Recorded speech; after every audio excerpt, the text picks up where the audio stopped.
Hello viewers, Baakiyalakshmi Prabhu மையுக்கு ரொம்பவே குழப்பமா இருக்கு. என்னாச்சு மையு, ஏன் ஒரு மாதிரி இருக்குன்னு சொல்லி பாக்கியா கேட்குறாங்க. அதெல்லாம் ஒன்றும் இல்லை ஆண்டி, நான் நார்மலாக நல்லா தான் இருக்குன்றாங்க. மையு, ஆண்டி கிட்ட சொல்லாத விஷயம் அப்படி என்ன இருக்குன்றாங்க. அதெல்லாம் ஒன்றும் இல்லையே, எப்பவுமே ஆண்டி கிட்ட ஒளிவு மறைவு இல்லாத உண்மையை தானே சொல்லிட்டு இருப்ப. ஆனால் இப்போ என்னடுன்னா விஷயத்த சொல்லாத, நீ இந்த அளவுக்கு மூடோட்டா இருக்க, நீ இப்படியெல்லாம் இருந்து நான் பார்த்ததே இல்லையேன்றாங்க. இல்லை அது வந்துன்றாங்க. இங்கே பார், ஆண்டி மேலே வந்து உண்மையான உனக்கு பாசம் இருந்துச்சுன்னா நீ கண்டிப்பாக சொல்லலாம். இல்லை எனக்கு உங்கள் மேலே பாசம் இல்லை, சொல்ல மாட்டேன்னு சொன்னால் சொல்ல வேண்டாம் ஆண்டி. இல்லை நான் சொல்கிறேன்றாங்க. என்ன விஷயம் சொல்ல அப்படின்னு பிறகு அதுக்கப்புறம் எல்லா விஷயங்களுமே சொல்லிட்டு இருக்காங்க. ஆண்டி, நான் ரெஸ்ட் ரூமில் இருந்தேன், ஆனால் அது இருக்கிறது வந்து இனி அக்காவுக்கு தெரியாத ஒருத்தர்கிட்ட ஃபோன் பேசிருந்தாங்க.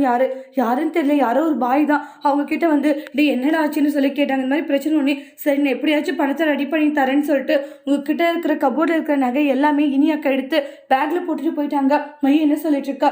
ஆமாண்டி இது உண்மைதான் அப்படின்றாங்க. கேட்ட உடனே பயங்கரமாக ஷாக் ஆகுறாங்க. பாக்கியா இந்த அளவுக்கு இனியா ஆயிட்டாளா அப்படின்னு சொல்லிட்டு பயங்கர அதிர்ச்சியில் இருக்காங்க.